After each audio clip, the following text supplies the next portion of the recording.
kitab Ghayatul Muna. Karena guru kula ini Syekh Muhammad bin Ali Ma'atiyah ini juga terkenal dengan orang faqih, orang atau seorang ulama yang memiliki kelebihan khusus di dalam bidang ilmu fikih. Di dalam kitabnya beliau untuk menjelaskan disebutkan qala ba'dul arifin, berkata sebagian arifin, orang-orang yang kenal kepada Allah Subhanahu wa taala, sebagian para wali Allah Subhanahu wa taala mengatakan man dawama 'alal wudu akramahullahu taala bisamati khisal. Aniki fadilah yang sing senantiasa menjaga wudunya. Nggih. Siapa orang yang senantiasa mendawamkan wudunya, maka Allah akan memberikan 7 kemuliaan kepadanya. Nah ini sedangkan ini tasik batal mau tasik bersuci nih. Masa ada saya ngamuk tadi, ada yang ngentut tadi.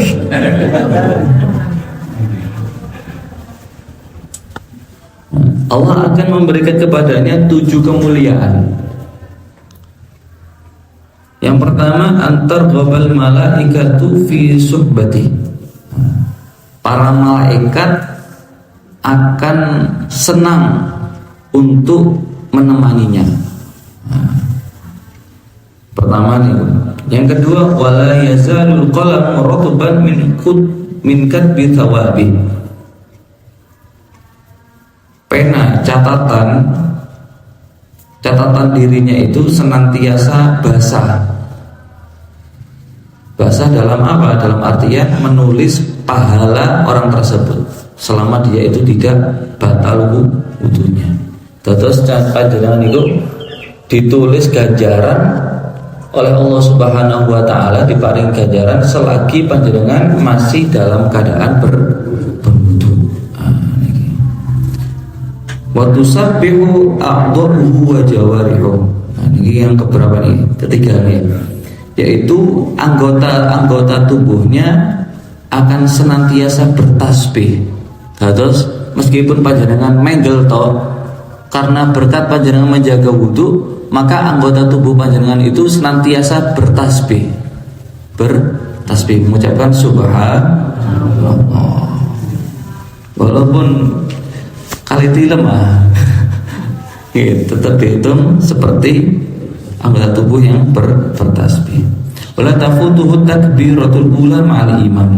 Ini yang keempat, yaitu dia tidak akan terlambat takbiratul ihram yang pertama bersama imam. Jelas nih, bukan perlu wudu, sehingga tidak terlambat untuk takbirah atau takbiratul ihram bersama imam. Yang ke berapa lagi? Yang kelima. Wa idza nama ba'atsallahu ilaihi malaikah yahfazunahu min syarri tsaqalain. Apabila dia tidur, tentunya tidur yang tidak menyebabkan sampai batal wudunya. Apabila dia tidur, maka Allah akan mengutus para malaikat yang akan menjaganya daripada kejahatan jin dan manusia. Dijaga teman-teman. Yang ke-6, wa yusahhilullahu alaihi sakratil maut. Yani orang yang menjaga wudu, Allah akan meringankan ketika dia sakratul maut.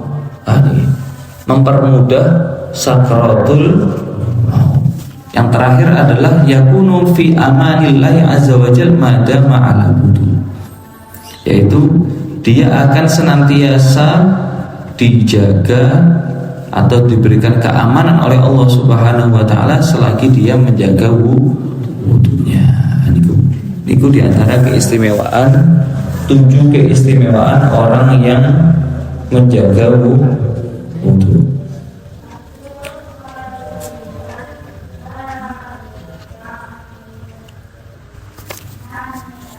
Dan juga disebutkan di dalam kitab itu juga, di dalam kitab bab Thaharah itu,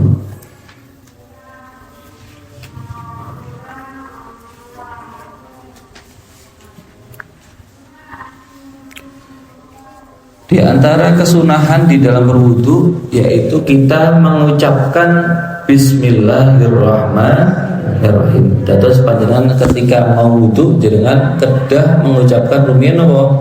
Bismillahirrahmanirrahim, baru panjenengan maniatkan untuk wudu. Hafal niki doane napa? Bismikallahumma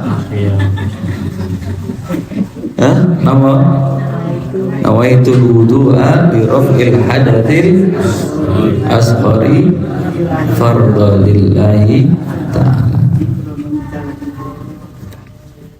Pernah diriwayatkan dari sahabat Anas ada cerita bahwasanya ada beberapa sahabat itu sahabat Rasulullah SAW mencari wudu'an, yaitu mencari air yang secukupnya, yang sekiranya bisa untuk digunakan untuk wudu. Ketika para sahabat mencari air untuk wudu, sahabat itu falam yajidu, tidak mendapatkan air untuk wudu. Faqala sallallahu alaihi wasallam, kemudian Rasulullah mengatakan kepada para sahabat, hal ma'a ahadikum ma, apakah ada di antara kalian yang membawa air? Ditanya oleh Rasulullah sallallahu alaihi wasallam. Maka didatangkanlah air, walaupun air tadi itu asalnya tidak cukup andaikan ada orang berwudu menggunakan air tersebut, tapi membawa air, didatangkan sedikit air kepada Rasulullah SAW di sebuah wadah. Kemudian Rasulullah mengatakan, sebelum Rasulullah mengatakan, Rasulullah mengambil air tadi yang ada di wadah, lalu Rasulullah memasukkan tangan mulia beliau ke dalam wadah tersebut, yang ukuran air tersebut itu asalnya tidak cukup untuk berwudu. Kemudian Rasulullah setelah memasukkan tangan beliau ke dalam air tersebut, di wadah tersebut, Rasul mengatakan apa kepada para sahabat? Tawaddu bismillah, wuduklah dengan menyebut nama Allah, bismillah. Setelah dimasukkan tangan Rasulullah SAW. Maka kata sahabat Rasulullah yang bernama Anas bin Malik mengatakan, fara'aitul ma'a yafuru min baini asabihi hatta tawaddu. Masya Allah, berkahnya tangan Rasulullah dimasukkan ke dalam air tadi itu, walaupun air tadi itu tidak cukup untuk seorang itu berwudu, dengan berkah tangan mulia Rasulullah, air tadi sampai meluber-meluber. Akhirnya para sahabat memakai wudu air tersebut, wa kanu nahwu sab'ina rajulan, dan pada saat itu para sahabat itu sebanyak 70 orang, dan mereka semua bisa berwudu berkat tangan Rasulullah SAW, yang asalnya air tersebut sedikit, berkat tangan Rasulullah dimasukkan ke dalam wadah tersebut sehingga mencukupi sampai 70 sahabat wudu sedoyo. Masya Allah, ini mukjizat Rasulullah Shallallahu Alaihi Wasallam. Kayak jenengan coba jenengan, tepuk tangan jenengan, tambah asap kan.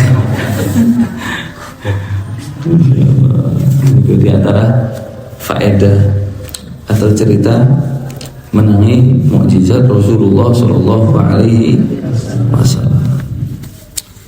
Sebelum kita melanjutkan, kita harus mengetahui, yaitu tidak kalah pentingnya, mengenai tentang definisi wudu. Pengertian wudu niku napa?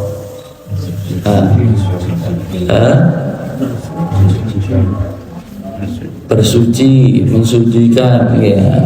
Di dalam fikih arti wudu itu ada dua. Pertama ada secara bahasa, yang kedua secara syariat. Ada bahasa dan syariat. Adapun secara bahasa wudu itu adalah al-husnu wal jamal, yaitu kebagusan. Wudu itu artinya secara bahasa adalah kebagusan. Menurut secara syariat, yaitu apa sih wudu itu?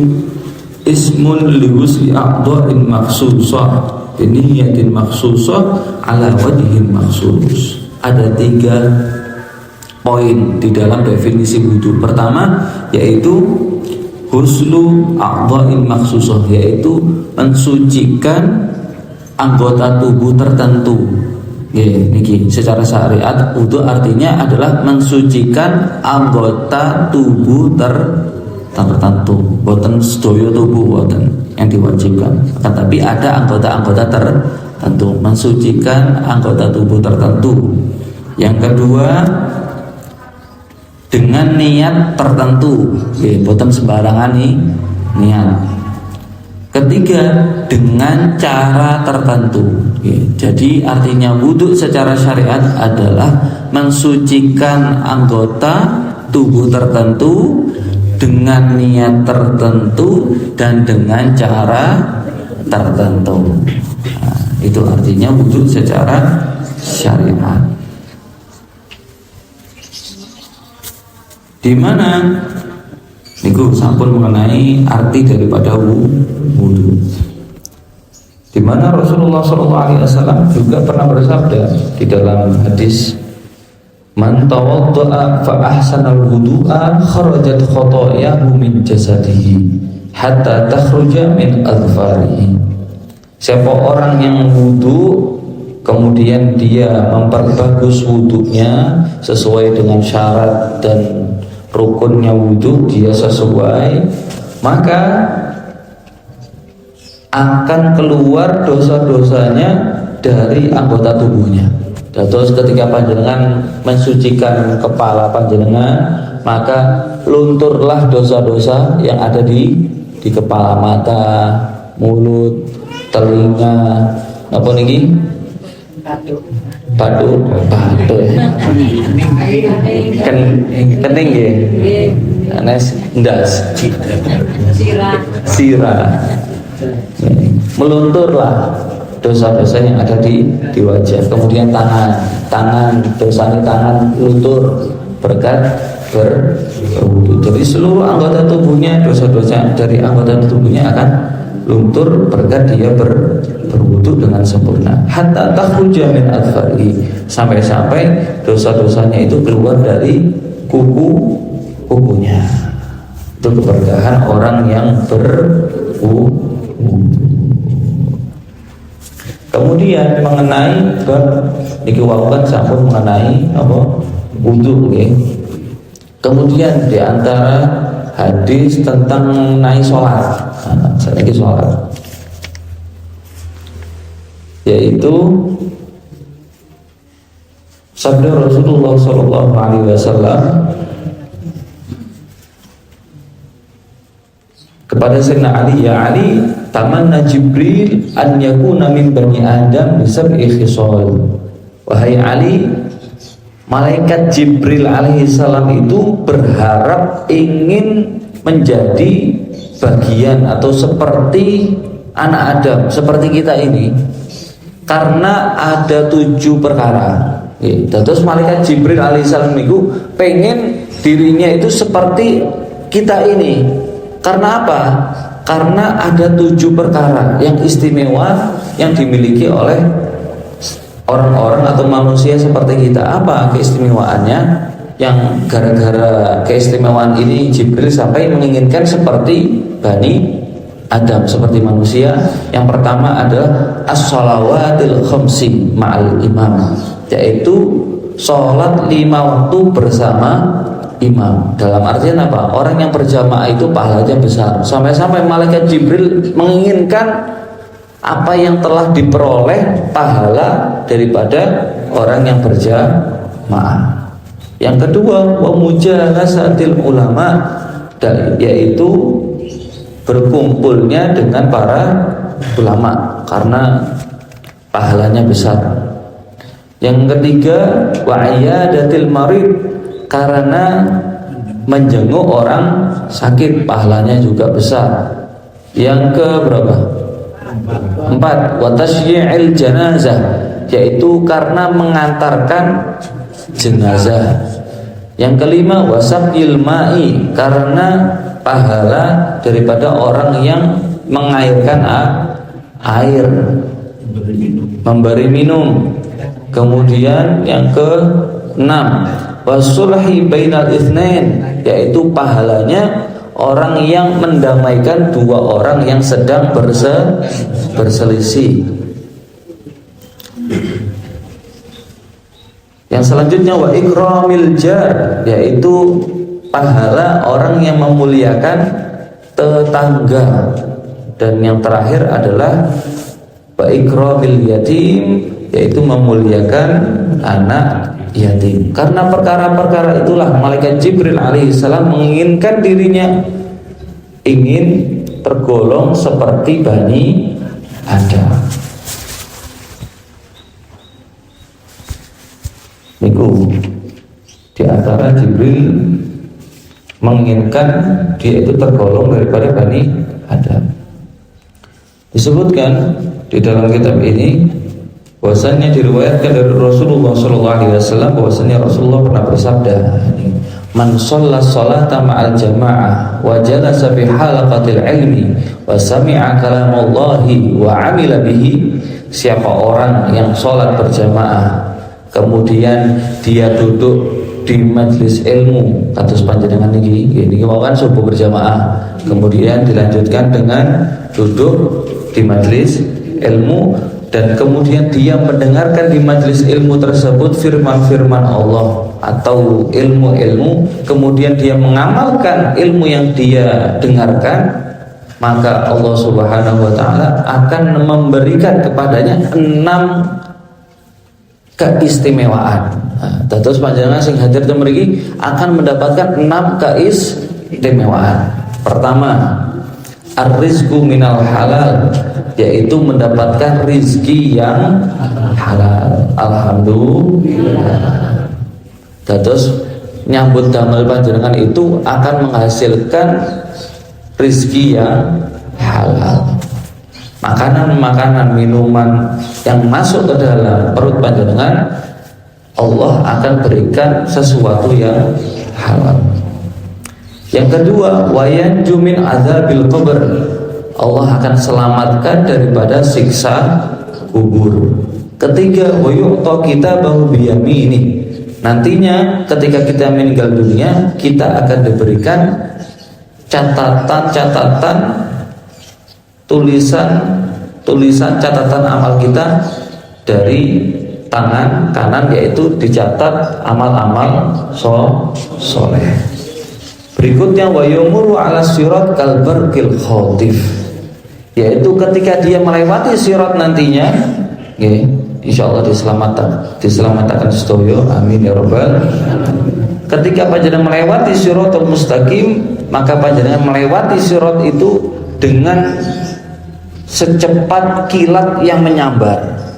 Terus saking cepat berkat sholat jamaah, maka sholat jamaah hadir majelis ilmu, kemudian mendengarkan kajian-kajian, dan kemudian dia mengamalkan setelah pulang dari majelis ilmu tersebut. Di antara keistimewaan rezeki halal, diselamatkan dari siksa kubur, dicatat dengan catatan yang baik, melewati suratul mustaqim seperti kilat menyambar. Wa yuhsyaru ma'an nabiyyin, dan Allah akan kumpulkan nantinya ketika dia meninggal dunia bersama para nabi. Dan yang terakhir adalah wa banallahu lahu baitan fil jannah min yaqutatin hamra lahu arba'una baban, yaitu yang terakhir adalah Allah akan membangunkan untuknya rumah di surga yang terbuat dari batu yakut yang berwarna merah yang memiliki 40 pintu. Waduh, jangan setunggal lawang mohon bingung iki 40 lawang ya apa? Bingung nih. 40 lawang ya napa saking gedene iki griyane. Napa enten sing ten mriki griyane 40 pintu ya. Omahe kucing wae. Omahe semut gitu. Itulah diantara faedah orang yang berjamaah dan dia menghadiri majelis ilmu.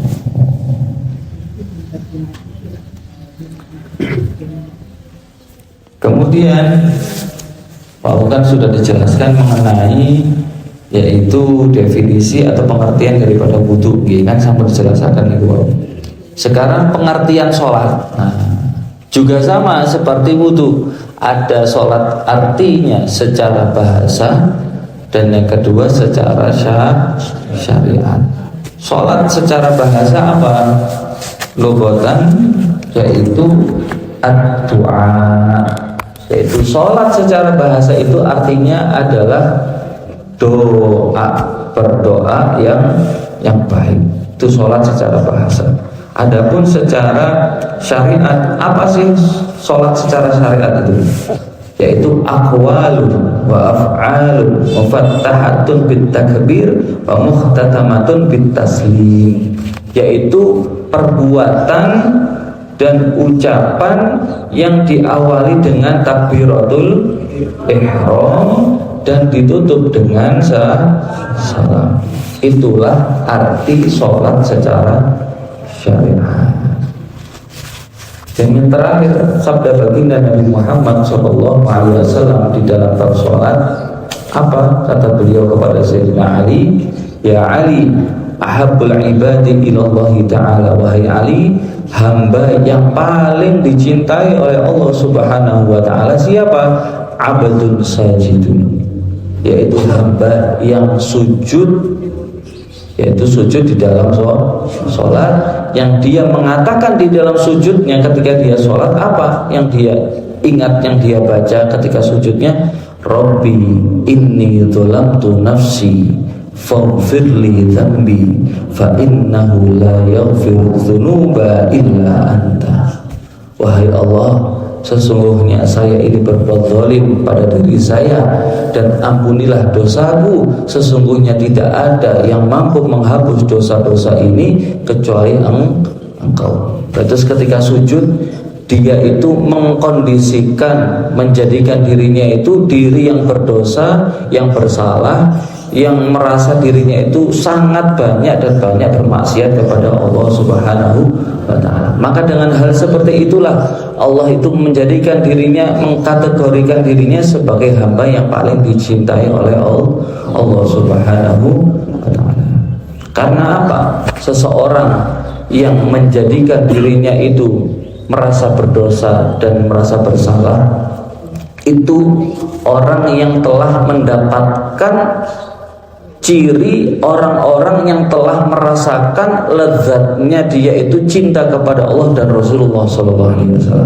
Terus panjenengan suatu hari, suatu saat merasakan diri ini tiba-tiba terenyuh, tiba-tiba merasa diri ini adalah diri yang paling kotor, yang hina, yang paling banyak dosanya, berarti panjenengan sudah merasakan lezatnya cinta kepada Allah. Di mana Rabi'ah Al-Adawiyah itu pernah mengatakan, apa kata beliau? Innal abda idza dzaqa mahabbatallahi azza wajal, sesungguhnya seorang hamba yang dia itu merasakan cintanya kepada Allah, maka Allah akan atla'ahu ala masawi'i amali fasyaghalahu biha an masawi'in nas. Yaitu ketika seorang hamba itu merasakan cintanya kepada Allah, maka Allah akan tampakkan kekurangan dirinya pada dirinya, sehingga dia itu merenung, introspeksi, muhasabah, sehingga dari kesibukan dirinya itu mengoreksi dirinya sendiri akan kesalahan dirinya, sampai-sampai dia itu tidak menyibukkan dirinya, melupakan dirinya untuk mengoreksi kesalahan orang lain.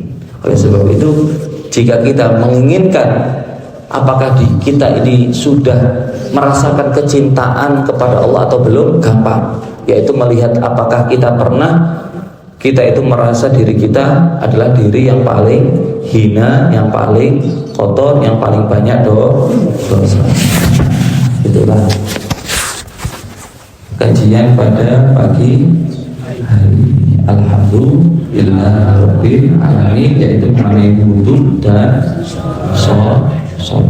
Wallahu a'lam bishawab. Sallallahu ala sayyidina Muhammadin wa ala alihi wa sahbihi wasallam. Alhamdulillahi rabbil alamin. Rabbi mafa'na bi barakatihim wa tilal husna bi hurmatihim wa alifna fi tariqatihim wa mu'afatihim minal fitani. Assalamualaikum warahmatullahi wabarakatuh.